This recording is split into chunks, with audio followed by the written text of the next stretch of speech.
ஒரு ஊரில் ஒருத்தர் இருந்தான். ஒரு நாள் காலையில் எழுந்திரிச்சான். ஒரு 10 ரூபாய் எடுத்து சட்டை பையில் வச்சுக்கிட்டான். கடை தெருவுக்கு புறப்பட்டான். காய்கறி வாங்குறதுக்காக அவன் போகிறான். காய்கறி சந்தைக்கு போய் சேர்ந்தான். கத்திரிக்காய் 4 கிலோ கொடுங்கன்னா கொடுத்தாங்க. காசு கொடுக்கறதுக்காக சட்டை பையில் கையை விட்டான். பணத்தை காணும். 10 ரூபாயை சட்டை பையில் வச்சுக்கிட்டு தான் வந்தான். அது இப்போ அங்கே இல்லை. வழியில் எங்கேயும் அது விழுந்துட்டு போட்டிருக்கு. அல்லது யாராவது திருடர்கள் தெரியாமல் அதை எடுத்துக்கிட்டு போட்டாங்களா என்னன்னு தெரியல. எப்படியோ 10 ரூபாயை அவன் இழந்துட்டான். கையில் காசு இல்லை. அதனால் கத்திரிக்காயை திருப்பி கொடுத்துட்டு கவலையோடு வீட்டுக்கு திரும்பி வந்தான். அதையே நினச்சிக்கிட்டு இருந்தான். அவனுக்கு துக்கம் அதிகமாக போச்சு. அழ ஆரம்பிச்சிட்டான். காய்கறிகள் வாங்கிட்டு வந்து ஆனந்தமாக சமைச்சு சாப்பிட்லாம்னு நினச்சோம். அது முடியாமல் போச்சேங்கிற கவலை அவனுக்கு. அதனால் அதை மறக்கவே முடியல. இது நடந்து கொஞ்ச நாள் ஆச்சு. அதே மனுஷன் இன்னொரு நாள் அதே மாதிரி புறப்பட்டான். பணத்தை எடுத்து பையில் வச்சுக்கிட்டான். காய்கறி சந்தையை நோக்கி போய்கிட்டு இருக்கிறான். இப்போ வழியில் ஒரு ஏழை பையனை பார்த்தான். தம்பி எங்கே போகிற அப்படின்னு கேட்டான். ஐயா பள்ளிக்கூடத்துக்கு போயிட்டுருக்கிறேன் அவன். சரி அதுக்கே இவ்வளவு கவலையோடு போயிட்டுருக்கிற அப்படின்னு விசாரித்தான் அவன். ஐயா நான் ரொம்ப ஏழை, வீட்டில் வசதி இல்லை, பரீட்சைக்கு பணம் கட்டணும், இன்றைக்கி கடைசி நாள், என்ன செய்கிறதுன்னு தெரியலன்னா. இவன் பார்த்தான். தாங்கிட்ட இருக்கிற பணத்தை எடுத்து அந்த பையன்கிட்ட கொடுத்தான். இதை வச்சுக்கோ, உடனே பணத்தை கட்டு, நல்லா படி, பரீட்சை எழுது அப்படின்னு சொல்லிவிட்டு திரும்பி வந்துட்டான். வெறுங்கையோடு திரும்பி வந்தும் வீட்டில் கேட்குறாங்க எங்கே காய்கறின்னு வழக்கம் போல் கேட்டாங்க. இவன் நடந்ததை சொன்னான். இப்போ வீட்டில் இருந்தவங்க அவங்ககிட்ட ஒரு கேள்வி கேட்டாங்க.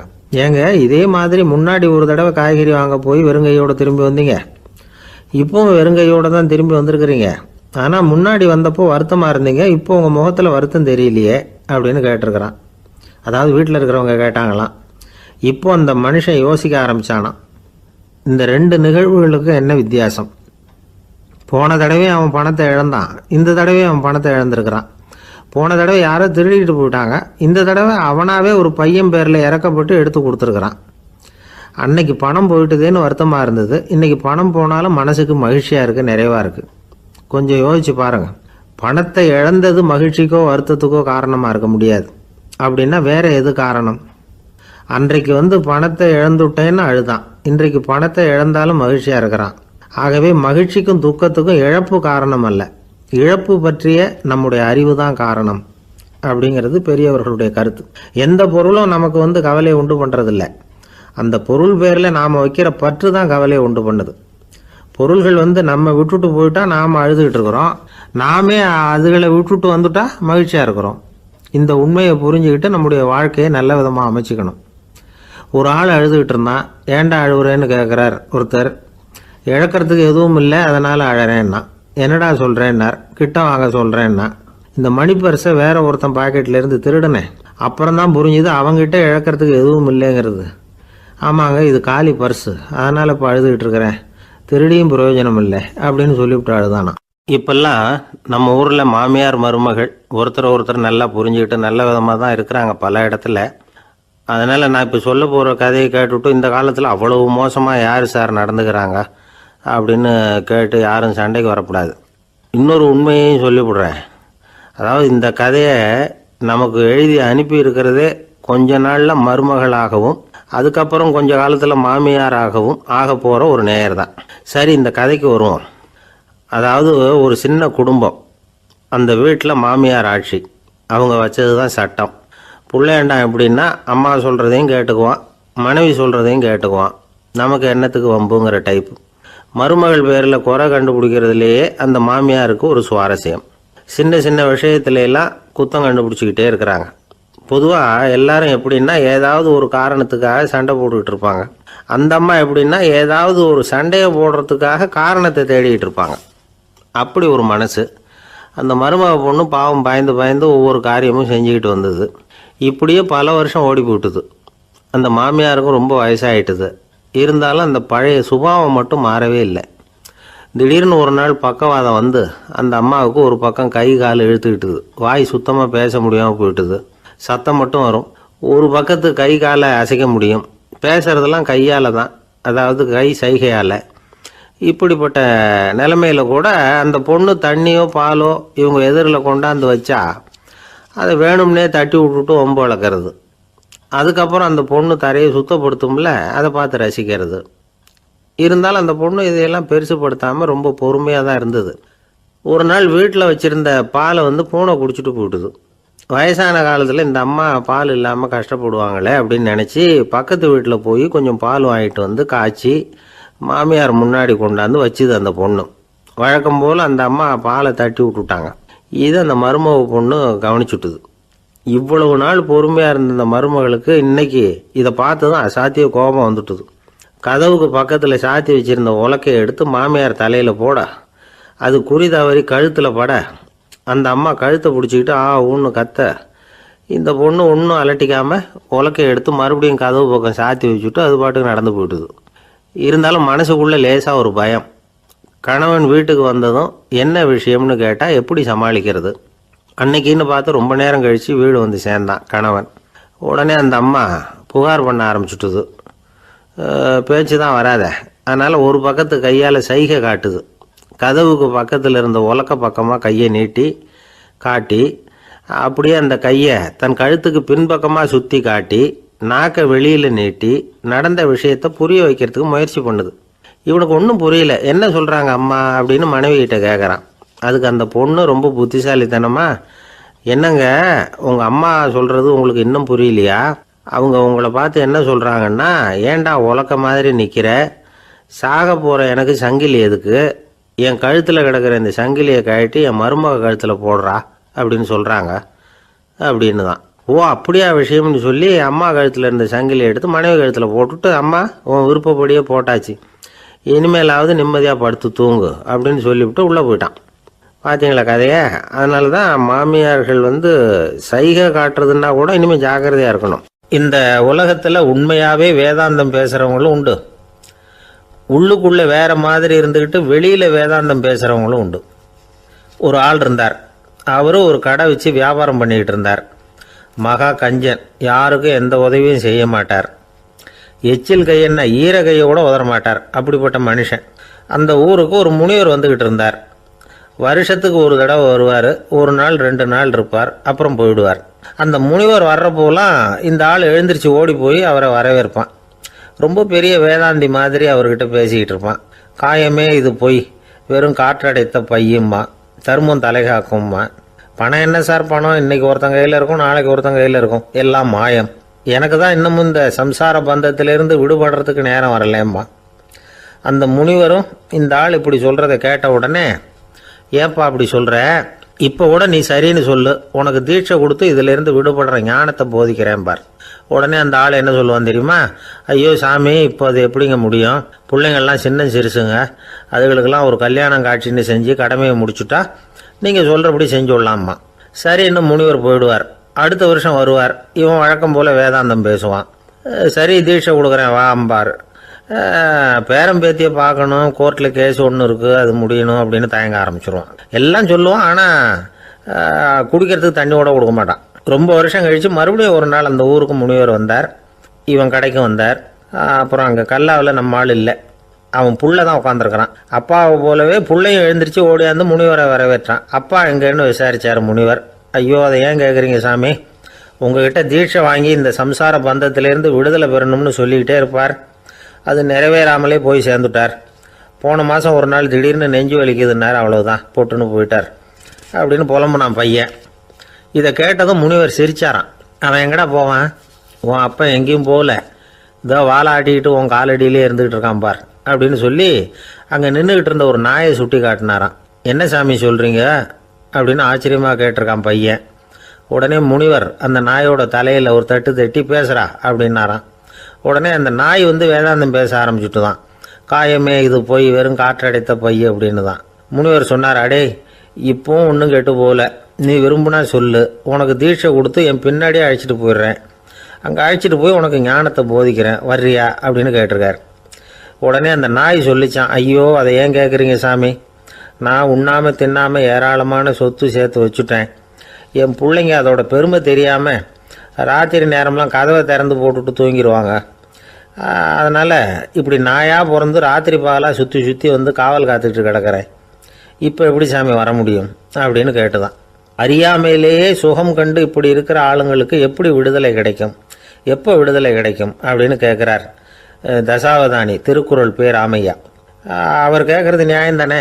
இந்த காலத்து பையன் ஒருத்தன் அப்பா கிட்ட சொன்னான், அப்பா இன்றைக்கி நான் ரூபா மிச்சப்படுத்தி விட்டேன் அப்படின்னு நானும். அப்படியா, என்னடா பண்ணேன்னு கேட்டிருக்கார் அப்பா. டவுன் பஸ்ஸில் ஏறாமல் அது பின்னாடியே ஓடியாந்தேன், ரூபா மிச்சம்தானே அப்படின்றான். அட பாவி, ஒரு ஆட்டோ பின்னாடி ஓடியாந்துருந்தா 10 ரூபா மிச்சமாயிருக்குமே, வேஸ்ட் பண்ணிட்டியே அப்படின்னாராம் அந்த அப்பா. ஒரு கடற்கரை ஓரம், அங்கே ஒரு சின்ன கிராமம். அந்த கிராமத்தில் ஒரு சின்ன பள்ளிக்கூடம். கடற்கரை ஓரத்தில் உள்ள ஒரு விடுதியில் ஓய்வுக்காக ஒருத்தர் வந்து தங்கியிருக்கிறார். பள்ளிக்கூடத்தில் ஏதோ விழா நடக்கிறது மாதிரி தெரிஞ்சுது. உடனே அவர் அந்த பக்கமாக வந்தார். இங்கே என்ன நடக்குதுன்னு விசாரித்தார். பள்ளி ஆண்டு விழா நடக்குதுன்னாங்க. உடனே போனார். கண்காட்சி ஒன்று வச்சுருந்தாங்க. உள்ளே போய் பார்த்தார். பள்ளிக்கூடத்தில் படிக்கிற மாணவர்களே சொந்தமாக தயார் பண்ண பொருள்களை காட்சிக்கு வச்சுருக்கிறாங்க. அந்த ஊர் மக்கள்லாம் அதை கூட்டம் கூட்டமாக போய் பார்த்துக்கிட்டு இருக்கிறாங்க. இவரும் ஆர்வமாக அதையெல்லாம் பார்த்துக்கிட்டே போகிறார்.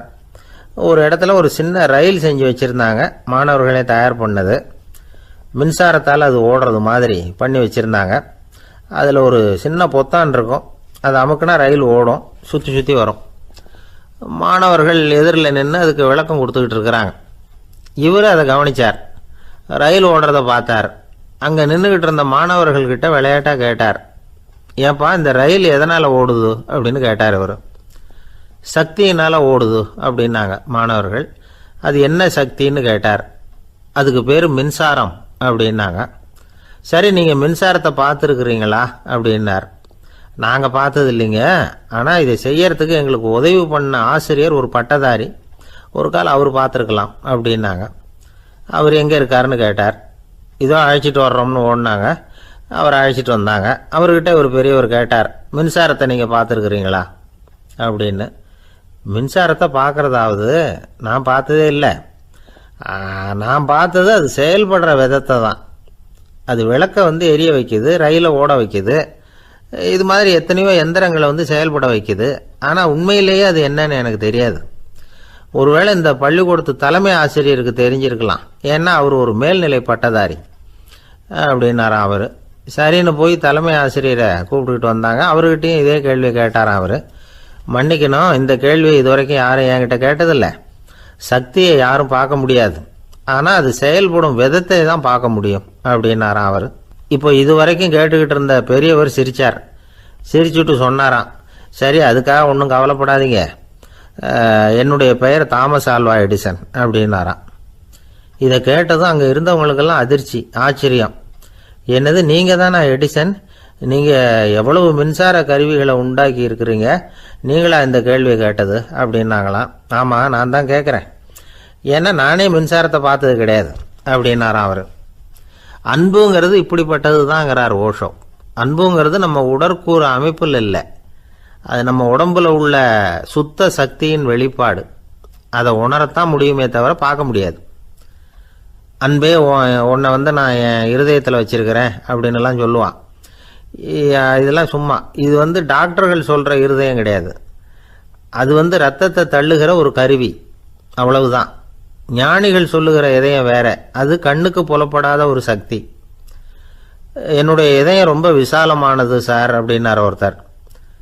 அப்படிங்களான்னு ரொம்ப மரியாதையா. ஆமாங்க, டாக்டர் அப்படி தான் சொல்கிறார், கொஞ்சம் வீங்கி போய் பெருசாக இருக்குதான் அப்படின்னார். ஒரே ஒரு ஊரில் ஒரு அம்மா இருந்தாங்க. அந்த அம்மாவுக்கு ஒரே ஒரு பிள்ளையாண்டான். அவனுக்கு ரொம்ப அக்கறையோடு கல்யாணம் பண்ணி வச்சாங்க. கல்யாணம் முடிஞ்சதும் மருமக பொண்ணு வீட்டுக்கு வந்து சேர்ந்தது.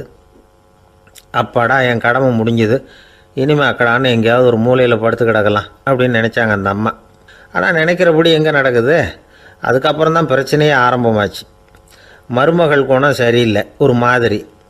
அந்த பொண்ணு வீட்டுக்கு வந்ததுமே முதல் வேலையாக மாமியாரை பார்த்து, அதுதான் நான் வந்துட்டேன்ல, இனிமேல் உங்களுக்கு என்ன வேலைங்க, புறப்பட வேண்டியது தானே, காசி ராமேஸ்வரம்னு எங்கேயாவது போங்கோ அப்படின்னுட்டு தான். மாமியாரை பார்த்தாங்க, கொஞ்சம் யோசனை பண்ணாங்க. இந்த பாருமா, நீ இப்படி சொல்கிறதுக்கு முன்னாடியே வீட்டை விட்டு புறப்படணுங்கிற முடிவுக்கு நான் வந்துட்டேன். வீட்டை மட்டும் இல்லை, இந்த உலகத்தை விட்டே கூட போகிறதுக்கு தயாராக இருக்கிறேன். ஆனால் ஒரே ஒரு விஷயத்துக்காக என் உயிரை கையில் பிடிச்சிக்கிட்டு இருக்கிறேன் அப்படின்னாங்களாம். என்ன விஷயம்னு கேட்டது இந்த மருமக பொண்ணு. வேற ஒன்றும் இல்லை, என் பிள்ளைக்கு கல்யாணம் பண்ணி வச்சுட்டேன். ஒரு பேர புள்ள பிறந்து அதை என் கண்ணால் பார்த்துட்டேன்னா நான் எங்கே வேணும்னாலும் போகிறதுக்கு தயாராக இருக்கிறேன் அப்படின்னாங்களாம் அந்த மாமியார். மாமியார் இப்படி சொல்கிறதுலேயும் நியாயம் இருக்கிறதாக பட்டுது அந்த பொண்ணுக்கு. சரி, அப்படியே இருந்து பார்த்துட்டு போகலாம் அப்படின்னு அனுமதி கொடுத்தது. கொஞ்ச காலத்தில் ஒரு பேரன் பிறந்தான். அந்த அம்மாவும் பேரனை கண்ணால் பார்த்துட்டாங்க. சரி, பேரனை பார்த்தாச்சுல்ல, இனிமேல் புறப்பட வேண்டியது தானே அப்படின்னது மருமக பொண்ணு. மாமியார் பார்த்தாங்க. நீ சொல்கிறது சரிதாம்மா, அதில் ஒன்றும் தப்பு இல்லை. என்னோட பேரன் உங்களை அம்மா அப்பான்னு கூப்பிடுறதை என் காது குளிர கேட்டுட்டு போயிடுறேனே அப்படின்னாங்களாம். சரி, அந்த ஆசையை நிறைவேறட்டும் அப்படின்னு காத்துக்கிட்டு இருந்தாங்க. பேரன் வளர்ந்தான், நடந்தான், பள்ளிக்கூடம் போனால், பெரியவனானான். மருமக பொண்ணு மறுபடியும் மாமியாரை விரட்ட ஆரம்பிச்சுட்டுது, இன்னும் புறப்புள்ளையான்னு. இதை பாருமா, இது வரைக்கும் இருந்துட்டேன். பேரனோட கல்யாணத்தையும் கண்ணால் பார்த்தா தான் இந்த கட்டை வேகும் போல் இருக்குது அப்படின்னு சொல்லி ஒரு மாதிரியாக பேச ஆரம்பித்தாங்க. இதுவும் நியாயமான ஆசையாக தான் படுது அப்படின்னு அது யோசிச்சிருக்கு அந்த பொண்ணு. சரின்னு அதுக்கும் ஒத்துக்கிட்டது. உடனே பேரனுடைய கல்யாணமும் முடிஞ்சது ஒரு வழியாக. இனிமேல் ஒரு நொடி கூட இங்கே இருக்கக்கூடாது, புறப்படுங்க அப்படின்னு மாமியாரை விரட்டிச்சான் அந்த பொண்ணு. இப்போ அந்த மாமியார் தன்னோட மருமகளை பார்த்து சொல்கிறாங்க, இதோ கிளம்பிட்டேம்மா, என் மூட்டை முடிச்செல்லாம் கட்டிக்கிட்டேன், புறப்பட்டுவிட்டேன். அப்படியே நீயும் உன் துணிமணிகளை மூட்டை கட்டிக்கிட்டு கிளம்பிடும், என்னோட சேர்ந்து 2 பேருமா சேர்ந்து போயிடலாம் அப்படின்னாங்களாம். அந்த பொண்ணு முழிக்குது. முழிக்காதே, உனக்கும் ஒரு மருமக வந்துட்டா, இனிமேல் நீயும் ஒரு மாமியார் தானே, உனக்கும் இனிமேல் இங்கே வேலை இல்லை, புறப்படு அப்படின்னாங்களாம். அப்போ தான் அந்த பொண்ணு சிந்திக்க ஆரம்பிச்சுதான், தன்னோட தவறு புரிஞ்சுதான். இந்த தகவலை கேட்டுக்கிட்டு இருக்கிற மருமகள்லாம் இதை பற்றி கொஞ்சம் யோசித்து பார்க்கணுங்கிறதுக்காகத்தான் இதை சொல்கிறோம் மாமியார்கள் சார்பாக. கொஞ்ச நாளைக்கு முன்னாடி ஒரு பொண்ணை பார்த்து பேசுகிற சந்தர்ப்பம் கிடைச்சிது ஒரு கல்யாண வீட்டில். அந்த பொண்ணு சொல்லிச்சு, சார் எனக்கு கல்யாணம் ஆகி 15 வருஷம் ஆகுது, நான் மாமியார்கிட்ட சண்டை போட்டதே இல்லை அப்படின்னு ரொம்ப அடக்கமாக சொல்லிச்சு. அது எப்படிம்மா சாத்தியமாச்சுன்னு கேட்டோம். எனக்கு கல்யாணம் ஆகி 15 வருஷம்தான் ஆச்சு, ஆனால் என் மாமியார் செத்து போய் 20 வருஷத்துக்கு மேலே ஆயிட்டுது அப்படின்னுது. லோகமானிய பாலகங்காதர திலகர் இருந்தார்ல, அவருக்கு 15 வயசுலேயே கல்யாணம் நடந்துதான். மனைவி பேர் தபிபாய். ரொம்ப பெரிய குடும்பத்து பொண்ணு, நல்ல குணம். அவங்க குடும்பம் நடத்திக்கிட்டு இருக்கிறாங்க. அந்த காலத்தில் திருடர்கள் பயம் அதிகம். இந்த காலத்தில் மட்டும் என்னன்னு கேட்குறீங்களா? நீங்கள் கேட்குறது நியாயம்தான். இருந்தாலும் இந்த காலத்து திருடனுக்கும் அந்த காலத்து திருடனுக்கும் ஒரு முக்கியமான வித்தியாசம் உண்டு. அதாவது அந்த காலத்து திருடன்லாம் நியாயம் அநியாயம் பார்க்குறது உண்டு, இந்த காலத்தில் அப்படி பார்க்குறது இல்லை. அந்த காலத்தில் திருட வர்றவங்கள்ட்ட கூட ஒரு தார்மீக உணர்வு உண்டாம். அதாவது அப்போ உள்ள கொள்ளைக்காரங்க எதை களவாடினாலும் சரி, அரிசியை மட்டும் களவாடுறது இல்லையா, அப்படி ஒரு கொள்கை. அதனால் பாருங்கள், அந்த காலத்து பெண்கள் நகை நட்டுகளை பத்திரமா வைக்கணும்னா பெட்டியில் வைக்கிறது இல்லை, அரிசி பானையில் போட்டு வச்சு விடுறது. இப்போல்லாம் பேங்க்கில் சேஃப்டி லாக்கர்னு இருக்குல்ல, அது மாதிரி அந்த காலத்தில் சேஃப்டி லாக்கருங்கிறது அரிசி பானை. இந்த வளையல், மூக்குத்தி, தோடு இப்படி எதுவாக இருந்தாலும் அதில் போட்டு பத்திரமா வச்சுருவாங்க. திருடன் அரிசி பானை பக்கம் போகிறதில்ல. ஏன்னா சாப்பிட்ற விஷயத்தில் கை வைக்கக்கூடாது, அது பாவம் அப்படின்னு அவன் நினைக்கிறான். திலகரோட மனைவி தபிபாயும் அதே மாதிரி தன்னுடைய ஆபரணங்களை ஒரு அரிசி பானைக்குள்ளே போட்டு மூடி வச்சுருந்தாங்களாம்.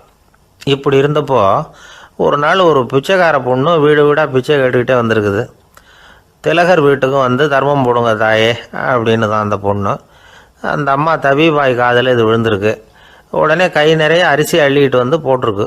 பாத்திரத்தில் அரிசியை போட்டதுக்கு அப்புறம் தான் தெரியுது, பளிச்சுன்னு கண்ணில் படுது. அதாவது அந்த அம்மாவோட வைர மூக்குத்தி ஒன்று அரிசியோடு சேர்ந்து அந்த பிச்சைக்கார பொண்ணு பாத்திரத்தில் போய் விழுந்துட்டுது. இந்த அம்மாவுக்கு மனசுக்குள்ளே குழப்பம், என்ன இப்படி ஆகிட்டுதே, மூக்குத்தி போயிட்டுதே, பிச்சை பாத்திரத்துலேருந்து அதை எப்படி எடுக்கிறது அப்படின்னு தயக்கம். வாயை திறந்து அதை கேட்குறதுக்கும் கூச்சம். திண்ணையில் உட்காந்துருந்த திலகர் இவ்வளவையும் பார்த்துக்கிட்டு இருக்கிறார். மனைவியின் மனசுக்குள்ளே நடக்கிற மௌன போராட்டத்தை அவர் நல்லா புரிஞ்சுக்கிட்டாராம். மனைவியை பார்த்து சொன்னாராம், தபிபாய், இது தெய்வ சம்மதம், அவளுக்கு சேர வேண்டிய மூக்குத்தி அவகிட்ட போயிட்டுது, பிச்சை பாத்திரத்தில் விழுந்த மூக்குத்தியை எடுக்க வேணாம் அப்படின்னாராம். சரின்னு சொல்லிவிட்டு மேற்கொண்டு எதுவும் சொல்லாமல் அந்த அம்மா வீட்டுக்குள்ளே போயிட்டாங்களாம். இந்த காலத்துலலாம் அது மாதிரி நடக்குமா? வெறும் அரிசியை போட்டுவிட்டு விவகாரம் பண்ணிகிட்டு இருக்க மாட்டோமா? ஒரு பெரிய மனுஷன் வீட்டுக்கு ஒரு பிச்சைக்காரன் வந்தான். ஐயா, நாங்கள் பிச்சைக்காரங்கள்லாம் சேர்ந்து ஒரு சங்கம் வச்சுருக்குறோம், அதுக்கு நிதி சேர்க்குறோம், அதுக்கு ஒரு 100 ரூபா கொடுத்தீங்கன்னா எங்களுக்கு பெரிய உதவியாக இருக்கும் அப்படின்னானா. அதெல்லாம் ஒன்றும் கொடுக்க முடியாது போ அப்படின்னாரான் அவர். அப்படின்னா ஒரு 50 ரூபாயாவது கொடுங்களேன் அப்படின்ட்டுருக்கான். அதுவும் முடியாதுன்னு சொல்லிவிட்டார். 25 ரூபா அப்படின்ட்டுருக்கான். எதுவும் முடியாது அப்படின்னாரான். சரிங்க, இவ்வளவு பெரிய வீட்டுக்கு வந்துட்டு வெறுங்கையோடு திரும்புறது நல்லா இருக்காது, அதனால சும்மா ஒரு ரூபா மட்டுமாவது கொடுங்க அப்படின்ட்டுருக்கான் அவன். ஒரு பைசா கூட என்கிட்ட கிடையாது அப்படின்னு விட்டாரான் இவர். அப்படின்னா நீங்கள் ஒரு காரியம் பண்ணுங்களேன் அப்படின்னானா அவன். என்ன செய்யணும் அப்படின்ட்டுருக்கார். எங்கள் சங்கத்தில் நீங்களும் ஒரு மெம்பராக சேர்ந்துருங்க அப்படின்னானா. காஞ்சிபுரத்தில் பல்லவ ராஜா ஒரு கோவில் கட்டினார், கைலாசநாதர் கோவில். அதுக்கு கும்பாபிஷேகம் பண்ணுறதுக்கு ஒரு நாள் குறிப்பிட்டு அதுக்கு வேண்டிய ஏற்பாடுகள்லாம் பண்ணினார். முதல் காரியமாக கடவுளை வேண்டிக்கிட்டார், நீங்கள் இந்த கும்பாபிஷேகத்துக்கு நேரில் வந்து கலந்துக்கணும்னார். கடவுள் அந்த ராஜா கனவுல வந்தார். நீ கும்பாபிஷேகம் வச்சிருக்கிற அதே நாளில் அதே நேரத்தில் எனக்கு இன்னொரு ஊரில் ஒரு கும்பாபிஷேகம் இருக்குது, அதுக்கு போக வேண்டியிருக்கு. அதாவது திருநின்ற ஊரில் என்னுடைய பக்தர் ஒருத்தர், அவரும் ஒரு கோயில் கட்டி கும்பாபிஷேகம் செய்கிறார், நான் அதுக்கு போக வேண்டியிருக்கு, அதனால் உன்னுடைய தேதியை நீ மாற்றி வச்சுக்கோ அப்படின்னார். கடவுள் தான் எங்கேயும் இருக்கிறவராச்சே, அவர் நினச்சா 2 இடத்துலையும் இருந்து கோயில் கும்பாபிஷேகத்தை நடத்த முடியாதா? ஏன் அப்படி செய்யலை? அது ஒரு முக்கியமான காரணத்துக்காக தான். திருநின்ற ஊரில் இருந்த பூசலாருங்கிற அந்த அடியாரின் பெருமையை இந்த உலகத்துக்கு எடுத்து காட்டணுங்கிறதுக்காகத்தான் கடவுள் அந்த ராஜா கிட்ட அப்படி சொன்னார். சரி, அந்த அடியார் அப்படி என்னதான் பெருசாக கோயில் கட்டிவிட்டார்? ராஜா கட்டின கோயிலை விட பெருசா? அவர் கட்டினது கருங்கல்லாலேயோ மண்ணாலேயோ மரத்தாலேயோ இல்லை. அவர் கட்டின கோயில் வேறு மாதிரி. அது மனசால் கட்டின கோயில், மனசுக்குள்ளே இருக்கிற கோவில், மனக்கோவில். அந்த அடியார் தன்னோட மனசுக்குள்ளே மாதக்கணக்காக ஒவ்வொரு கல்லாக சேர்த்து கட்டின கோவில். இந்த விஷயம் ராஜாவுக்கு தெரியாது. அவர் என்ன நினச்சிட்டாரு, அது நாம் கட்டின கற்கோயிலை விட ரொம்ப பெருசாக இருக்கும் போல இருக்கு அப்படின்னு நினச்சிட்டார். சரி, அப்பேற்பட்ட அந்த கோயிலை தரிசனம் பண்ணிவிட்டு வருவோம் அப்படின்னு நினச்சி ராஜா திருநின்ற ஊருக்கு போகிறார். அங்கே போய் பார்த்தா கோயிலையும் காணும், ஒன்றையும் காணும். கடைசியில் பூசலார் கட்டின மனக்கோவில் தான் அதுங்கிறத அவர் புரிஞ்சுக்கிறார். உடனே அந்த அடியாரின் காலில் விழுந்து வணங்குறார். அவரோ, இது மனசால முயன்ற கோவில், இதுக்கு இத்தனை பெருமையா அப்படின்னு ஆச்சரியப்படுறார். இதில் ஆச்சரியப்படுறதுக்கு ஒன்றும் இல்லை. ஆண்டவன் விரும்புறது அகபக்தியையே தவிர புற தோற்றங்களே அல்ல. இதை நாம் புரிஞ்சுக்கிட்டோம்னா நமக்குள்ள எந்த வேறுபாடுகளும் வர்றதுக்கு வழியே இல்லை. இன்னொரு ராஜா இருந்தார். அவர் ஆண்டவனுக்கு படைக்கிறதுக்காக ஒரு தார் நல்ல செவ்வாழைப்பழமாக எடுத்துக்கிட்டு போகணும்னு நினச்சார். அதனால் நாளே அதை வாங்கிட்டு வர சொன்னார் வேலைக்காரங்கிட்ட. வேலைக்காரன் போனால் கடைத்தெருவில் ஒரு தார் பழம் வாங்கினான். வர்ற வழியில் அவன் குடிசை அப்படியே எட்டி பார்த்துட்டு போவோமேன்னு நினச்சான். போனான். அங்கே இவனோட குழந்தை பாவம் பசியால் கத்திக்கிட்டு இருக்கு.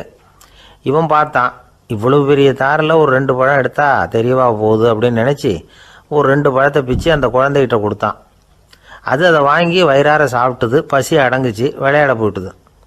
இவன் அதுக்கப்புறம் வாழைப்பழத்தை எடுத்துக்கிட்டு அரண்மனைக்கு வந்தான். 2 பழம் பிச்சிருக்கிறது ராஜாவுக்கு தெரிஞ்சு போச்சு. இவன் உண்மையை சொல்லிவிட்டான்.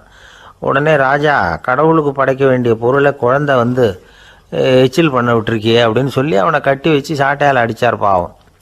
மறுநாள் பழத்தை கோயிலுக்கு எடுத்துகிட்டு போனார். கடவுள் முன்னாடி வச்சார். கடவுள் கண்ணை திறந்து பார்த்தார், பழம்லாம் அழுகி இருக்குது. என்ன இது அழுகி போன பழம் அப்படின்னார். ராஜா முழிச்சார். நல்லா தானே இருந்தது அப்படின்னு நினச்சார். அப்போ கடவுள் அந்த ராஜா கிட்ட சொன்னாராம், இதை பார்ப்பா, இந்த தாரில் 2 பழம்தான் நல்ல பழம், அந்த 2 பழங்களையும் நேற்றுக்கே நான் சாப்பிட்டுட்டேன் அப்படின்னாராம். அப்போ தான் ராஜாவுக்கு புரிஞ்சுது, ஏழை குழந்தையின் பசியை தீர்க்கறதுக்காக உதவுன அந்த 2 பழம்தான் இறைவன் சாப்பிட்ட பழம்னு. இறைவன் இருக்கிற இடம் எது? இதுதான். ஒரு ஊரில் ஒரு மன்னர் இருந்தார். புத்தி கூர்மை உள்ள ஒரு மன்னர். பொதுவாக மன்னர்களுக்கு சந்தேகம் வந்தால் சபையில் உள்ள சான்றோர்கள்கிட்ட கேட்டு தெரிஞ்சுக்கிறது தானே வழக்கம். ஆனால் இங்கே அப்படி இல்லை. மற்றவங்களுக்கு சந்தேகம் வந்தால் மன்னர்கிட்ட கேட்டு தெரிஞ்சுக்குவாங்க. அது மாதிரி கேட்டு தெரிஞ்சுக்கிறதுக்காக ஒரு பெரியவர் ஒரு நாள் வந்தார். அவர் கையில் 3 பொம்மைகள் வச்சுருந்தார். 3 ஒரே மாதிரி பொம்மைகள், கொஞ்சம் கூட வித்தியாசம் தெரியல. ஏது இந்த பொம்மைன்னு கேட்டார் மன்னர்.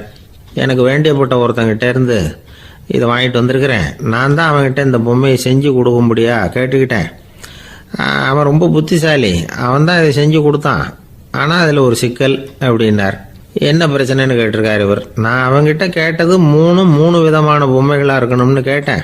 அவன் என்னடான்னா 3 ஒரே மாதிரியாக செஞ்சு கொடுத்துட்டான் அப்படின்னார். அவங்ககிட்டயே கேட்கறது தானே அப்படின்ட்டுருக்காரு இவர். கேட்டேன், அவன் என்ன சொல்கிறான்னா, இது 3 ஒரே மாதிரி பொம்மை கிடையாது, 3 விதம், ஒன்றுக்கு ஒன்று வித்தியாசம் இருக்குது. இந்த 3 பொம்மையும் 3 விதமான நண்பர்களுக்கு உதாரணங்கள் அப்படின்னு சொல்கிறான். எனக்கு ஒன்றும் புரியல, அதுதான் உங்ககிட்ட வந்தேன் அப்படின்னார். சரி, அந்த பொம்மைகளை இப்படி கொடுங்கோ அப்படின்னு வாங்கினார் மன்னர். எடுத்துக்கிட்டு உள்ளே போனார். கொஞ்ச நேரம் கழித்து வெளியில் வந்தார். அதுக்கப்புறம் சொன்னார், இதை பாருப்பா, அவன் சொன்னது சரிதான், 3 விதம்தான். இது இருக்குதே முதல் பொம்மை, இது உத்தமமான நண்பனுக்கு உதாரணம். இந்த 2வது பொம்மை இது மத்தியமமான நண்பனுக்கு உதாரணம். அந்த 3வது பொம்மை இருக்குதே அது மோசமான நண்பனுக்கு உதாரணம். இதை செஞ்சவன் உண்மையிலேயே பெரிய அறிவாளி தான் அப்படின்னாராம். வந்தவருக்கு ஒன்றும் புரியல. பார்த்தா ஒன்றும் வித்தியாசம் தெரியலையே அப்படின்னு அவன் குழம்பி போய் நிற்கிறான். இப்போது அந்த மன்னர் விளக்கம் கொடுக்குறார். அந்த 3 பொம்மையையும் எடுத்து முன்னாடி வச்சார். ஒரு மெல்லிய கம்பியை கையில் எடுத்தார். அந்த முதல் பொம்மை காதில் விட்டார். கொஞ்ச தூரம் உள்ளே போய் அப்படியே நின்றுட்டுது அந்த கம்பி. அப்புறம் 2வது பொம்மை காதில் அந்த கம்பியை விட்டார். அந்த கம்பி என்னாச்சுன்னா அப்படியே அது வாய் வழியாக வெளில வந்தது. 3வது பொம்மை காதில் கம்பியை செலுத்தினார். அது நேராக இன்னொரு காது வழியாக வெளியில் வந்தது. இப்போ இந்த முதல் வகை இருக்குதே, அது மாதிரியான நண்பர்கள் எப்படி தெரியுமா? நம்ம கஷ்டத்தை அவங்கக்கிட்ட சொன்னால் பேசாமல் கேட்டுக்குவாங்க. வெளியில் அதை யாருக்கிட்டையும் சொல்லிகிட்டு இருக்க மாட்டாங்க. வெளியில் தெரியாமல் நமக்கு உதவி பண்ணுவாங்க. செஞ்சுட்டு அதை நான் தான் செஞ்சேன்னு சொல்லிகிட்டு இருக்க மாட்டாங்க. அதுதான் கம்பி ஒரு காது வழியாக போய் உள்ளே நின்றுட்டுது. 2வது பொம்மையில் கம்பி என்னாச்சு, ஒரு காது வழியாக போய் வாய் வழியாக வெளியில் வருது. இது மாதிரியான நண்பர்கள்கிட்ட நாம் கஷ்டத்தை சொன்னால் அதை அவங்க 4 பேர்கிட்ட போய் சொல்லி நமக்காக உதவி கேட்பாங்க. நமக்குன்னு கேட்டு வாங்கி அதை நம்மகிட்ட கொண்டுகிட்டு கொடுப்பாங்க. இவங்க மத்தியமமான நண்பர்கள். 3வது பொம்மையில் ஒரு காது வழியாக செலுத்துகிற கம்பி இன்னொரு காது வழியாக வெளியில் வந்துடுது. இது மாதிரியான நண்பர்கள்கிட்ட நம்ம கஷ்டத்தை சொன்னால் அவங்க காது கொடுத்து கேட்குறது மாதிரி நடிப்பாங்க. அப்படியே இன்னொரு காது வழியாக அதை வெளில விட்டுருவாங்க. அதை பற்றி கவலைப்பட மாட்டாங்க. இதுதான் இந்த பொம்மைகளுக்குள்ளே இருக்கிற வித்தியாசம் அப்படின்னு விளக்கம் கொடுத்தாராம் மன்னர். படிக்கிற பிள்ளைங்கள்லேயும் இது மாதிரி 3 வகை உண்டு. சில பேர் காதால் வாங்கி மனசில் வச்சுக்குவான். சில பேர் காதால் வாங்கி பேனாவால் எழுதி விடுவான். சில பேர் ஒரு காதால் வாங்கி இன்னொரு காதால் வெளியில் விட்டுருவான். ஒரு பையன் வகுப்பில் ஆசிரியர் பாடம் நடத்தும் பொழுது தலையை வேகமாக ஆட்டி ஆட்டி கேட்பானான். ஏன்டா இப்படி தலையை இப்படி ஆட்டுற அப்படின்னு கேட்டிருக்கான் பக்கத்தில் இருந்தவன். தலையை ஆட்டினா தாண்டா ஒரு காது வழியாக உள்ளே போகிறது, இன்னொரு காது வழியாக வெளியில் வேகமாக வெளில போகும் அப்படின்னானான் அந்த பையன். இந்த உலகத்தில் மனுஷன் எவ்வளவோ தவறுகள் செய்கிறான். அதுக்கெல்லாம் என்ன காரணம்? அதை பற்றின ஆராய்ச்சி தான் இன்றைக்கி. இதுக்கு ஆராய்ச்சி என்னத்துக்கு, அது தெரிஞ்ச விஷயம் தானே அப்படின்னு நீங்கள் நினைக்கலாம். ஆனால் அப்படி அலட்சியமாக இந்த விஷயத்தை விட்டுறக்கூடாது. பொதுவாக எல்லோரும் நினைக்கலாம் எது சரி எது தவறு அப்படின்னு தெரியாததுனால தான் மனுஷன் தப்பு பண்ணுறான் அப்படின்னு. ஆனால் அப்படி சொல்லிட முடியாது.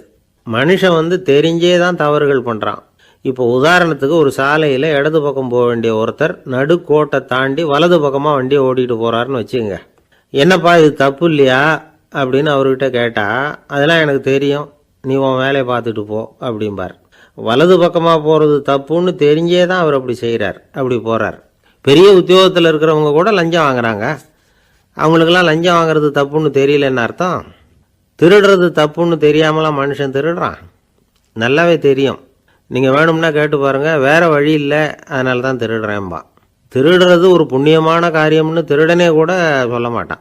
திருடுறது தவறுங்கிறது திருடனுக்கு தெரியும் அப்படிங்கிறத விளக்கிறதுக்காக ஒரு பெரியவர் ஒரு கதை சொன்னார். அதாவது 2 திருடர்கள் 2 பேரும் சேர்ந்து ஒரு வீட்டுக்கு போய் ஒரு 10,000 ரூபாயை திருடிட்டு வந்துடுறாங்க. ஒரு காட்டு வழியாக வந்துக்கிட்டு இருக்கிறாங்க. இன்னும் விடியல. 2 பேருக்கும் தூக்கம் கண்ணை சுற்றுது. சரி, இப்படியே ஒரு மரத்தடியில் படுத்து தூங்குவோம், காலையில் விடிஞ்சதும் இந்த பணத்தை 2 பேரும் பங்கு போட்டுக்குவோம் அப்படின்னு முடிவு பண்ணுறாங்க. அதே மாதிரி படுத்து தூங்குறாங்க. நடு ராத்திரியில் ஒரு திருடன் முழிச்சிக்கிறான். விடிகிற வரைக்கும் காத்துக்கிட்டு இருந்தால் 5,000 ரூபா தான் கிடைக்கும், இப்போவே கம்பி நீட்டினா 10,000 ரூபா கிடைக்கும் அப்படின்னு யோசித்து பார்த்துட்டு ஒரு முடிவுக்கு வந்தான். மெதுவாக அந்த 10,000த்தையும் சுருட்டிக்கிட்டு அடுத்தவனுக்கு தெரியாமல் ஓடி போயிட்டான். விடியுது. அடுத்தவன் எழுந்திரிச்சு பார்க்குறான். பணத்தையும் காணலை, பாகஸ்தனையும் காணலை. இந்த திருடன் அந்த திருடனை திட்டுறான். திருட்டு பய, அயோக்கிய பய, இப்படி அநியாயமாக கிளப்பிட்டு போட்டானே அப்படிங்கிறான். இதுலேருந்து என்ன தெரியுது? தெரியாமல் எடுத்துக்கிட்டு போகிறது திருட்டு, அயோக்கியத்தனம், அநியாயம் அப்படிங்கிறது இவனுக்கு தெரிஞ்சிருக்குது. அதனால தான் அடுத்தவனை பார்த்து இப்படி திட்டுறான். அதனால் தெரியாததுனால மனுஷன் தவறு பண்ணுறான்னு சொல்கிறது சரியில்லை. அப்படின்னா மனுஷன் பண்ணுற தவறுகளுக்கு உண்மையான காரணம் தான் என்ன? இதே சந்தேகம் அர்ஜுனனுக்கும் வந்துதான். அதனால தான் அவன் வந்து பகவானை பார்த்து கேட்குறான், மனுஷன் வந்து தன் விருப்பத்துக்கு விரோதமாக ஏதோ ஒரு சக்தியினால பலாத்காரமாக இழுக்கப்பட்டது மாதிரி பாவம் பண்ணுறானே, அந்த சக்தி என்ன அப்படின்னு கேட்குறான். இதுக்கு பகவான் பதில் சொல்கிறார், காமமும் குரோதமும் தான் அந்த சக்திகள், அதாவது ஆசையும் சினமும். இது ரெண்டும் உன்னுடைய எதிரிகள் அப்படிங்கிறத புரிஞ்சுக்கோ அப்படிங்கிறார். இன்னமும் நுணுக்கமாக பார்த்தா காமத்தினுடைய மறு உருவங்கள் தான் குரோதமும் லோபமும். ஆசை நிறைவேறலைன்னா குரோதம், அதாவது கோபம். ஆசை நிறைவேறிட்டதுன்னா லோபம், அதாவது பேராசை. பாவத்தை கண்ட்ரோல் பண்ணணும்னா அதுக்கு மெயின் சுவிட்ச் எது அப்படிங்கிறது இப்போ தான் தெரியுது. அதுக்கு மனுஷன் தெரிஞ்சே தான் தவறு பண்ணுறான் அப்படின்னு பேசிக்கிட்டோமே. அதுக்கு ஒரு உதாரணம், ஒரு ஆள் ஹோட்டலில் சாப்பிட போனான், சாப்பிட்டு முடித்தான், எழுந்திரிச்சு வந்து முதலாளிகிட்ட பில்லை கொடுத்தான், காசை கொடுக்கல. முதலாளி பணம் கொடுன்னு கேட்டார். இவன் என்கிட்ட பணம் இல்லைன்னா. முதலாளி கொஞ்சம் கூட அலட்டிக்கல, உள்ளே இருந்து ஒரு ஆளை கூப்பிட்டார். இவனை கூப்பிட்டுக்கிட்டு போய் இட்லி மாவு ஆட்ட சொல்லுன்னார். இவனும் கவலைப்படாமல் உள்ளே போயிட்டான். அப்போது அழைச்சிக்கிட்டு போகிற ஆள் கேட்குறான், ஏன் சார் சாப்பிட்றதுக்கு முன்னாடி காசு இல்லைங்கிறது உங்களுக்கு தெரியாதா அப்படின்னு கேட்குறான். தெரியும், காசு இல்லைங்கிறதும் தெரியும், காசு இல்லாமல் சாப்பிட்டா மாவாட்டணுங்கிறதும் தெரியும் அப்படின்னா அந்த ஆள். அப்படின்னா நீங்கள் உங்கள் வீட்லேயே சாப்பிட்ருக்கலாமே அப்படின்னு கேட்குறான் அவன். அதுக்கு இவர் சொல்கிறாரு, அது எப்படி, அங்கே சாப்பிட்டாலும் நான் இதே வேலையை தானே செய்ய வேண்டியிருக்கும் அப்படின்னாராம். ஒரு ஊரில் ஒரு பெரிய செல்வந்தர் இருந்தார். பணத்துக்கு பஞ்சம் இல்லை. அதனால் இந்த உலகத்தில் முடியாத காரியம் எதுவும் இல்லைன்னு நினச்சார். பணம் இருந்தாலும் அந்த நினப்பு தானாக வந்துடும். அதனால் இவரும் அப்படி நினச்சதில் ஒன்றும் தப்பு இல்லை. அந்த ஊருக்கு குருநானக் ஒரு தடவை வந்தார். அவருக்கு இந்த செல்வந்தர் ரொம்ப பிரமாதமாக ஒரு வரவேற்பு கொடுத்தார். ஊர் எல்லையிலேயே எங்கள் வீட்டுக்கு வந்து விருந்து சாப்பிட்டுட்டு போகணும்னு கேட்டுக்கிட்டார். அவரும் சரின்னு ஒத்துக்கிட்டார். உடனே தன்னுடைய பங்களாவில் ஒரு பெரிய விருந்துக்கு ஏற்பாடு பண்ணார். குருநானக்கை அழைச்சிட்டு வீட்டுக்கு போனார், உட்கார வச்சார். ஐயா, நான் இந்த ஊர்லேயே ரொம்ப பெரிய வசதி உள்ளவன், என்னால் எல்லாம் முடியும், உங்களுக்காக நான் என்ன செய்யணும்னு சொல்லுங்கள், எதுவாக இருந்தாலும் பரவாயில்ல, எவ்வளவு செலவானாலும் பரவாயில்ல, என்னால் செய்ய முடியும், என்ன செய்யணும்னு சொல்லுங்கள், அது போதும், நான் செய்கிறேன் அப்படின்னு நான் ரொம்ப பணிவா. இதை கேட்டதும் குருநானக் சிந்திச்சார் கொஞ்ச நேரம். அதுக்கப்புறம் தன்னோட சட்டை பைக்குள்ளே கையை விட்டு ஒரு பழைய ஊசி ஒன்று எடுத்தார். அந்த செல்வந்தர்கிட்ட கொடுத்தார். இதை பாருங்கள், இவ்வளவு தூரம் நீங்கள் கேட்கறதுனால சொல்கிறேன், எனக்கு நீங்கள் செய்ய வேண்டிய உதவி இதுதான்னார். ஊசியை கையில் வாங்கிக்கிட்டு இதை என்ன செய்யணும்னு சொல்லுங்க அப்படின்னார் அவர். நீங்கள் செய்ய வேண்டியது என்னென்னா, இந்த ஊசியை பத்திரமா வச்சுருக்கணும். நாம் 2 பேரும் இறந்து போனதுக்கு பின்னாடி இன்னொரு உலகத்தில் நாம் சந்திக்கக்கூடிய வாய்ப்பு இருக்குது. அப்போ இந்த ஊசியை என்கிட்ட கொண்டாந்து கொடுக்கணும். இதுதான் நீங்கள் எனக்காக செய்ய வேண்டிய உதவி அப்படின்னார் குருநானக் லேசாக சிரிச்சுக்கிட்டே. இதை கேட்ட உடனே இந்த பெரியவர் முழிக்க ஆரம்பிச்சிட்டார். அது எப்படிங்க, நான் சாகிறப்ப எப்படி இந்த ஊசியை எடுத்துக்கிட்டு இன்னொரு உலகத்துக்கு வர முடியும்னார். ஊசி மாதிரி ஒரு சின்ன பொருளை கூட இந்த உலகத்தை விட்டு நாம் போகிறப்ப எடுத்துகிட்டு போக முடியாதுங்கிறப்போ உங்களோட செல்வத்தையெல்லாம் எப்படி அங்கே எடுத்துகிட்டு வர போகிறீங்க அப்படின்னு கேட்டார் குருநானக். அதுக்கப்புறம் தான் அந்த பெரியவர் யோசிக்க ஆரம்பித்தாராம். குருநானக் சொல்கிறார், இதை பாருங்கள், நாம் செய்கிற நல்லது கெட்டது தான் கடைசி வரைக்கும் நம்ம கூட இருக்கும். அடுத்தவங்க நல்லா இருக்கணுங்கிறதுக்காக பொருளை செலவு செய்யணும், அப்படி செய்யலைன்னா எந்த பிரயோஜனமும் இல்லை அப்படின்னார். அதுக்கப்புறம் தான் அந்த செல்வந்தரின் அறிவு கண் திறந்து தான். உடனே குருநானக்கை வணங்கினார். ஐயா, என்கிட்ட இருந்த ஆணவம் போயிட்டுது, இனிமேல் என்கிட்ட இருக்கிற செல்வத்தை நல்ல வழியில் செலவழிப்பேன் அப்படின்னாராம். நம்மக்கிட்ட இருக்கிற பணம் எப்பவும் நம்ம கூடவே வந்துக்கிட்டு இருக்காதுங்கிறதுக்கு இது ஒரு உதாரணம். அதுக்காக நாம் பணம் சேர்க்கறத பற்றி கவலைப்பட வேண்டியதில்லை, பேசாமல் படுத்து தூங்கிக்கிட்டு இருந்தால் போதும் அப்படின்னு இதுக்கு அர்த்தம் பண்ணிக்கக்கூடாது. முறையான வழியில் பணம் சேர்க்கணும், அதை முறையான வழியில் செலவு பண்ணணும். அதனால் ஏற்படக்கூடிய மன நிறைவு இருக்குது பாருங்கள், அது அனுபவித்தவங்களுக்கு தான் தெரியும். சொர்க்கத்துக்கு போகிறவங்க இங்கேருந்து பணத்தை எடுத்துகிட்டு போக முடியாது, ஆனால் நம்ம செல்வத்தை இங்கே மற்றவங்களுக்கு பயன்பட செய்து அதனால் ஏற்படுற புண்ணியம் இருக்குது பாருங்கள், அதை எடுத்துகிட்டு போக முடியுமா. இதுதான் ஆன்மீகவாதிகள்லாம் சொல்கிற கருத்து. ஜான் நியூட்டன் ஒருத்தர், அவர் சொன்னார், நான் எப்போவாவது சொர்க்கத்துக்கு போய் சேர்ந்தேன்னா அங்கே 3 அதிசயங்களை பார்ப்பேன்னார். என்னன்னு கேட்டாங்க. நான் யார் யார் இருக்க மாட்டாங்கன்னு நினச்சிக்கிட்டு இருந்தானோ அவங்களில் சில பேர் அங்கே இருப்பாங்க, அது ஒரு பெரிய அதிசயம்னார். சரி, அடுத்தது என்ன? 2வது அதிசயம் என்னன்னா, அங்கே இருப்பாங்கன்னு நான் எதிர்பார்த்த சில பேர் அங்கே இருக்க மாட்டாங்க அப்படின்னார். சரி, 3வது பெரிய ஆச்சரியம் என்ன அப்படின்னா, நான் அங்கே இருக்க பாருங்க, அதுதான் அந்த மூணாவது அதிசயம் அப்படின்னாராம். இன்பம் துன்பம் இது ரெண்டும் சேர்ந்தது தான் வாழ்க்கை. இது எல்லாரும் சொல்லிகிட்டு இருக்கிற ஒரு உண்மை. அது சரி, இது ரெண்டும் வர்றதுக்கு என்ன காரணம்? துறவி ஒருத்தர் யோசித்து பார்த்துருக்கார். இன்ப துன்பம் தோன்றுவதற்கு முக்கியமாக 6 காரணங்கள் உண்டு அப்படிங்கிறார் அவர். அது என்னங்கிறத நாமளும் தெரிஞ்சு வச்சுக்குவோமே. இப்போ முதல் காரணம் சுயநலம். ஒரு தாயார் தன்னுடைய சுயநலம் கருதி தன்னுடைய மகன் இன்பமாக இருக்கணும்னு ஆசைப்படுறாங்க. மகனும் அப்படியே ஆசைப்படுறான். அதனால் தாயாரின் இன்ப துன்பங்களை பார்த்துட்டு மகனும் இன்ப துன்பம் அடையிறான். அந்த அம்மாவுக்கும் அதே நிலைமை தான். 2வது காரணம் உறவு. நான் துறவியான பிறகு கூட உறவுங்கிற காரணத்தினால தான் தாயாருடைய சுக துக்கங்களை கண்டு நானும் சுக துக்கம் அடைகிறேன். என் தாயாருடைய நிலைமையும் இதுதான் அப்படிங்கிறார் ஒரு துறவி. 3வது காரணம் என்னென்னா அறிமுகம். எனக்கு அறிமுகமான ஒருத்தரை ரயில் நிலையத்தில் சந்திக்கிறேன். அவர் தன்னுடைய பணப்பையை எங்கேயோ தொலைச்சி விட்டு வருத்தப்பட்டுக்கிட்டு இருக்கிறார். நானும் வருத்தப்படுறேன். அந்த சமயத்தில் யாரோ ஒருத்தர் இதுதானே அவங்க பணப்பை அப்படின்னு சொல்லி கொண்டாந்து நீட்டுறார். பணப்பையை தொலைச்சவர் சந்தோஷப்படுறார், நானும் சந்தோஷப்படுறேன். இது அந்த துறவி சொல்கிற அனுபவம். 4வது காரணம் என்னென்னா கருணை. எனக்கு முன்னே தெரியாத ஒருத்தனை யாரோ ஒருத்தன் அடித்து காயப்படுத்தி போடுறான். கருணை காரணமாக நான் அதுக்காக துக்கப்படுறேன். 5வது காரணம் எதையும் நம்புறது.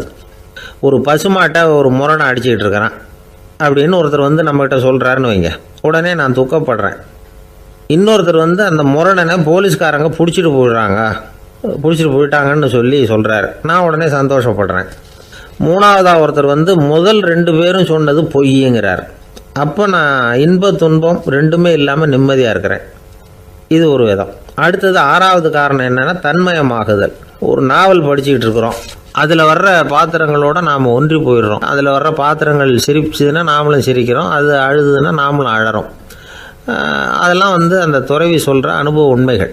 இன்ப துன்பம் இது ரெண்டும் தோன்றுவதற்கு சுயநலம், உறவு, அறிமுகம், கருணை, எதையும் நம்புறது, தன்மயமாகிறது, இது எல்லாம் தான் முக்கிய காரணம் அப்படின்னு அவர் சொல்கிறார். ஆகக்கூடி ஒட்டு மொத்தமாக யோசனை பண்ணி பார்த்தா பிற பொருள்கள் மீது பற்றுதல் காரணமாக தான் நாம் இன்ப துன்பம் அடைகிறோம் அப்படிங்கிறத புரிஞ்சிக்க முடியுது. மனுஷன் இன்ப துன்பம் அடையிறதுக்கு 7வது காரணம் கூட ஒன்று உண்டு அப்படின்னு சொல்லிகிட்டே வந்தார் ஒருத்தர். அது என்ன அப்படின்னு கேட்டோம். அதுதான் சார் இந்த நீங்கள் சொல்லிட்டு வர்ற இன்று ஒரு தகவல்னார். எப்படி சொல்கிறீங்கன்னு கேட்டோம். இன்று ஒரு தகவல் கேட்க ஆரம்பிக்கிறப்போ மனசில் இன்பம், ஆரம்பித்த உடனே இது ஏற்கனவே கேட்ட சமாச்சாரமாச்சே அப்படின்னு நினைக்கிறப்போ துன்பம் அப்படின்னு அதுக்கு ஒரு விளக்கம் கொடுத்தார் அவர். வயிறு பசிக்குதேங்கிறது சிலரோட கவலை, வயிறு பசிக்க மாட்டேங்குதே அப்படிங்கிறது சில பேரோட கவலை. 2 விதமான கவலைக்கும் வயிறு தான் காரணமாக இருக்குது. வயிறு பசிச்சதுன்னா அது இயற்கை, வயிறு பசிக்கலைன்னா அது வியாதி. ஆனால் பசியையும் நாம் பசிப்பிணி அப்படின்னு தான் சொல்லுவோம். என்ன காரணம்? வியாதியை போக்க வேண்டியது எவ்வளவு முக்கியமோ அதை விட முக்கியம் பசியை போக்க வேண்டியது. ஒரு சமுதாயத்தில் பசிப்பிணியே இருக்கக்கூடாது, அதுதான் நல்ல சமுதாயம். பசியை போக்கணும்னா சாப்பாடு போடணும், பசியின்மையை போக்கணும்னா வைத்தியம்தான் பண்ணணும். இது சம்பந்தமாக எவ்வளவோ ஆராய்ச்சிகள் நடக்குது, நிறைய மருந்து கண்டுபிடிச்சிருக்கிறாங்க. நம்ம உடம்புல பசியை தூண்டக்கூடிய பகுதி எது, இதை முதல்ல தெரிஞ்சுக்கணும் இல்லையா? நாம் சாப்பிட்ற ஆகாரம் செரிக்கிறதுக்கு எது காரணம் தெரியுமா? நம்ம மூளையோட பின்பகுதி தான் அதுக்கு காரணமாக இருக்குதாம். மூளையின் பின்பகுதியில் நரம்பு செல்களால் ஆன 2 வகையான ஆரக்சின்கள் தான் பசியை உண்டாகுது அப்படின்னு கண்டுபிடிச்சிருக்கிறாங்க. 2 ஆய்வாளர்கள் இதை கண்டுபிடிச்சிருக்காங்க. அவங்க 2 பேரும் டெக்சாஸ் பல்கலைக்கழகத்தில் ஹார்வர்டு ஹக்ஸ் மருத்துவ கல்வி நிலையத்தில் பணிபுரிகிறவங்களாம். உண்பது தேவைங்கிறது உணரப்படும் போது மூளையின் அந்த குறிப்பிட்ட பகுதி ஆரக்சின் அப்படிங்கிற ஹார்மோன்களை சுரக்கும். அது பசி உணர்வை தூண்டும் அப்படிங்கிறது தான் அந்த ஆய்வாளர்களின் கண்டுபிடிப்பு. இந்த ஆரக்சின் வேறு சில உயிரினங்கள்லேயும் உண்டு. இப்போ எலிகளில் கூட இது இருக்குது. அதனால் எலிகளை வச்சு இது சம்பந்தமாக ஆராய்ச்சி பண்ணாங்க. எலிகள் உடம்பில் ஆரக்சினை செலுத்தி பார்த்தாங்க. உடனே என்னாச்சு தெரியுமா? அந்த எலியெல்லாம் பசியால் துடிக்க ஆரம்பிச்சுட்டுது. எதையாவது தின்னு பசியை தீர்த்தா போதுங்கிற அளவுக்கு அந்த எலிகள்லாம் அல்லாட ஆரம்பிச்சுட்டுது. இயல்பாக சாதாரணமாக அந்த எலிகள் எவ்வளவு சாப்பிடுமோ அது மாதிரி 8 முதல் 10 மடங்கு அதிகமான ஆகாரத்தை 1 மணி நேரத்துக்குள்ளே சாப்பிட்டு தீர்த்துட்டு தான். சில எலிகளின் மூளையில் இந்த ஆரக்சின் அளவை கட்டுப்படுத்தி பார்த்துருக்குறாங்க. உடனே என்னாச்சு தெரியுமா, அதெல்லாம் சாப்பாட்டை கண்டா முகத்தை திருப்பிட்டு போக ஆரம்பிச்சுட்டு தான்.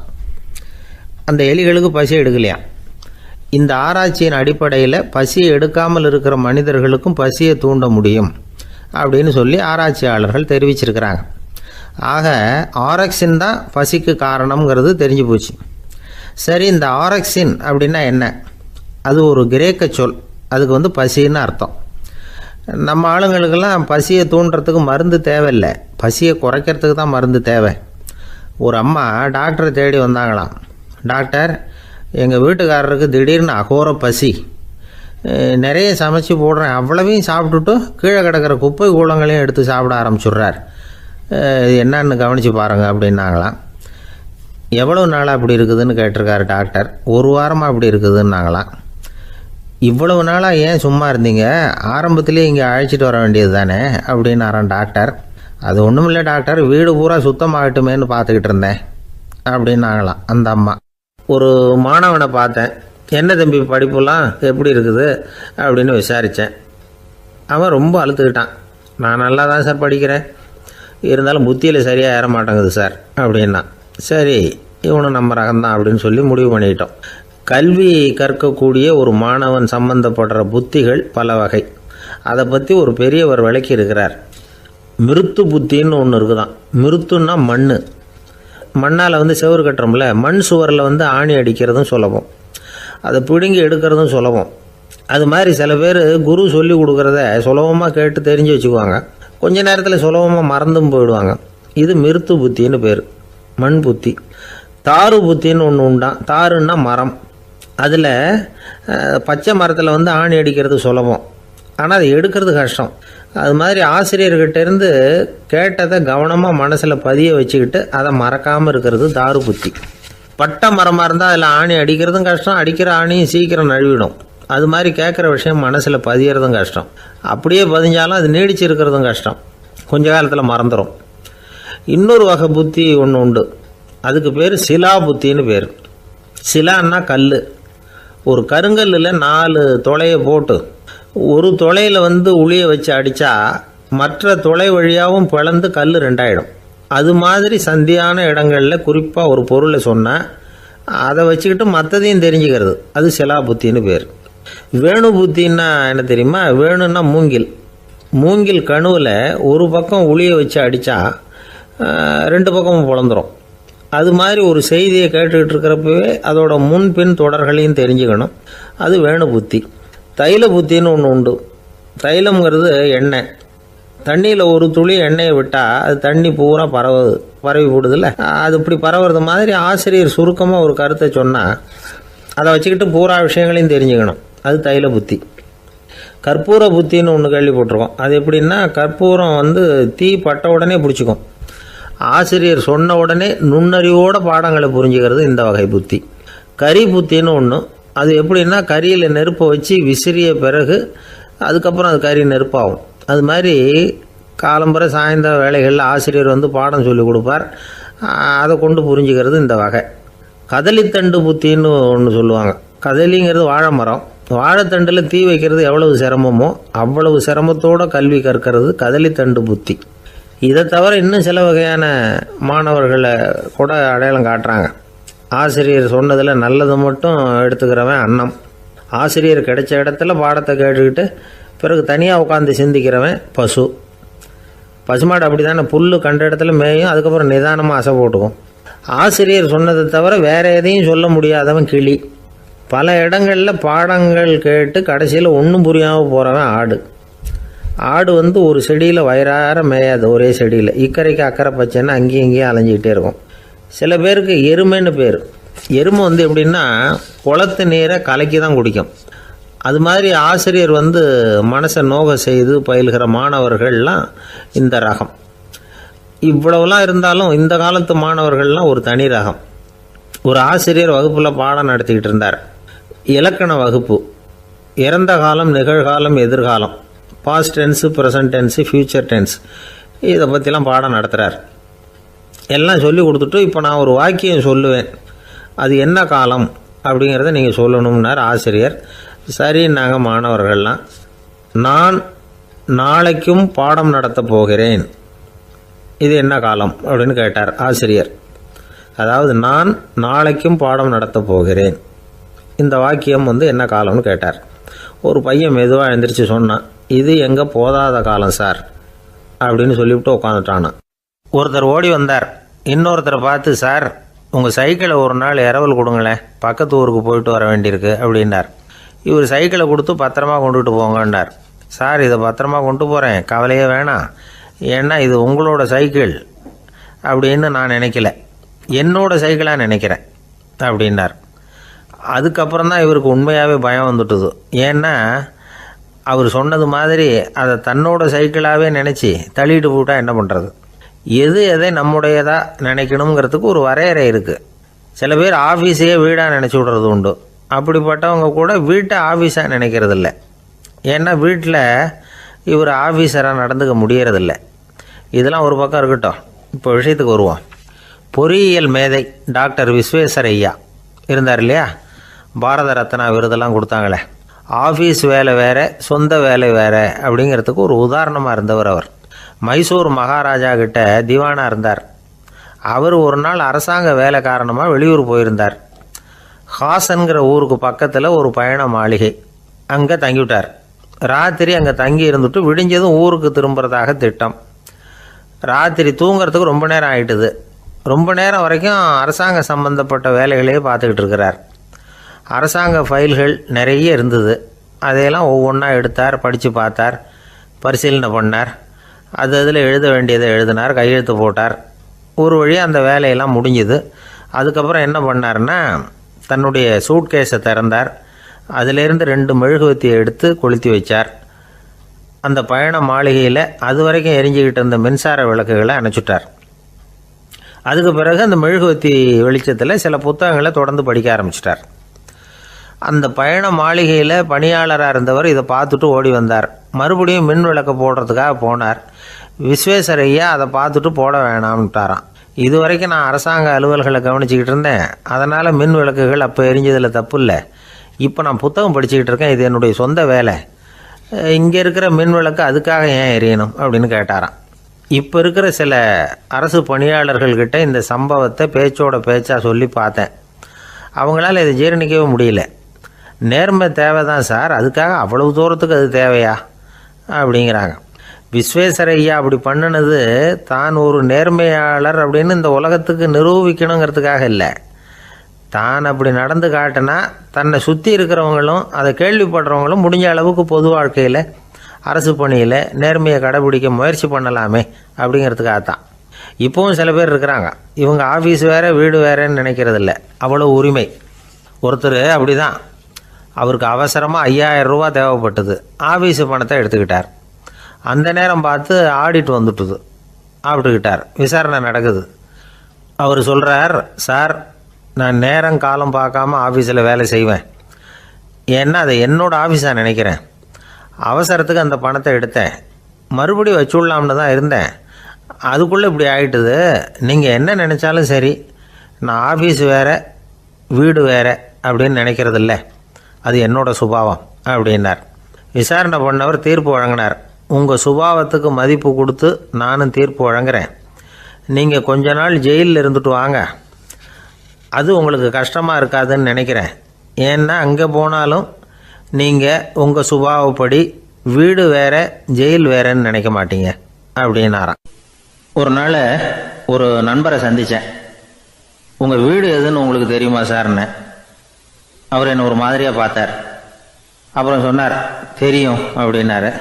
சரி, உங்கள் தொலைபேசி எண் உங்களுக்கு தெரியுமான்னு. அதுவும் தெரியும்னார். உங்கள் மனைவி மக்கள் யார் யாருன்னு உங்களுக்கு தெரியுமான்னு கேட்டேன். என்ன ஒரு மாதிரியாக பார்த்தார். அப்புறம் சொன்னார், அதுவும் தெரியும் சார் அப்படின்னார். சரி, நீங்கள் யாருன்னு உங்களுக்கு தெரியுமான்னு கேட்டேன். இப்போ தான் அவர் முழிக்க ஆரம்பித்தார். அவர் மட்டும் அப்படி இல்லை, நாம் எல்லாருமே அப்படி தான். எதிரில் நிற்கிறது யாருங்கிறது தெரியும், நாம் யாருன்னு நமக்கு தெரியாது. உண்மையிலேயே நாம் யார்? இந்த கேள்விக்கான பதிலை தான் வாழ்க்கை பூரா நாம் தேடிட்டு இருக்கிறோம். புத்தர் என்ன சொல்கிறார் தெரியுமா? நீங்கள் கடவுளை பற்றி கவலைப்பட தேவையில்லை, உங்களை பற்றின கவலை உங்களுக்கு இருந்தால் போதும் அப்படிங்கிறார். நான் யார், எனக்கு ஏன் இந்த கவலை அப்படின்னு உங்களை நீங்களே கேட்டுக்குங்க அப்படிங்கிறார். நாம் ஏன் கடவுளை படைத்தோம்? அது ஒரு நழுவல் முயற்சியாம். அதாவது தன்னிடமிருந்து தானே தப்பிக்கிற ஒரு முயற்சியாம். இப்படி தான் அதை சொல்கிறாங்க அறிஞர்கள்லாம். மக்கள் பொய்யான பிரச்சனைகளில் ஆர்வமாக இருக்கிறாங்க. அதுக்கு தீர்வு காணவும் முயற்சி பண்ணுறாங்க. கடவுளை பற்றி விவாதிக்க எல்லாருக்கும் விருப்பம். தன்னுடைய சுயம் பற்றிய பிரஜையே இருக்கிறதில்ல. ஆகக்கூடிய விஷயம் என்னென்னா, கடவுள் சமாளிப்புக்கு பயன்படுத்தப்படுகிறார். மனவியல் என்ன சொல்லுது தெரியுமா? கடவுள், சொர்க்கம், மறுபிறவி இதை பற்றிலாம் பேச ஆரம்பிக்கிறவங்க யார் தெரியுமா? போருக்கு போகிறவன், துன்பத்தில் சிக்கி கஷ்டப்படுறவன், நோய் படுக்கையில் விழுந்தவன், இவங்க தான். நாம் அனுபவத்திலே பார்க்குறோமே இதையெல்லாம். கடவுளை துணைக்கு கூப்பிடுறவங்க யாருன்னு கவனித்து பாருங்கள். பரீட்சை எழுத போகிறவன், வேலை தேடி அலையிறவன், பண நெருக்கடியில் இருக்கிறவன், விபத்தில் சிக்கிக்கிட்டவன், இவங்கெல்லாம் தான். தேர்வில் வெற்றி பெற்றதும் அவரை துணைக்கு கூப்பிடுறதில்ல, வேலை கிடைச்சதும் அவர் துணை தேவைப்படுறதில்ல. ஏன் இப்படி? கொஞ்சம் யோசனை பண்ணி பாருங்கள். துன்பம் வருகிற போது அந்த துன்பத்தை தவிர்க்க வேண்டிய நிலையில் அதிலிருந்து நழுவி போகிறதுக்காக பிரார்த்தனை தேவைப்படுது. எல்லாம் நல்லபடியாக நடக்கிறப்போ பிரார்த்தனை செய்கிறதில்ல. புத்தருடைய வழி என்ன தெரியுமா? அந்த வழியில் கடவுளும் கிடையாது, பிரார்த்தனையும் கிடையாது. புத்தர் செய்தது இதைத்தான். அதாவது கடவுள்கிட்ட இருந்து மனிதனையும், மனிதன்கிட்ட இருந்து கடவுளையும் அவர் விடுவித்தார். புத்த மதம் என்ன சொல்லுது தெரியுமா? கடவுள் பிரச்சனை அல்ல, மனிதன்தான் உண்மையான பிரச்சனை அப்படின்னு சொல்லுது. உங்களை நீங்கள் நல்லா தெரிஞ்சுக்கிட்டா போதும், நீங்களே கடவுள் ஆகிடுவீங்க அப்படிங்கிறது தான் புத்த மதம். அதனால் நமக்கு தேவை உள்முக பயணம்.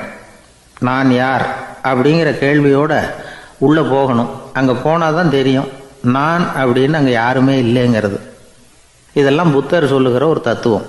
தத்துவம்னு சொன்னாவே நமக்கெல்லாம் அதை புரிஞ்சுக்கிறது கஷ்டம்தான். நம்ம பொறுத்த வரைக்கும் தத்துவங்கிறதுல 2 வகை உண்டு. ஒன்று தத்துவம், இன்னொன்று மகா தத்துவம். தத்துவம்னா என்ன தெரியுமா? கேட்குறவங்களுக்கு புரியக்கூடாது, அதுதான் தத்துவம். மகா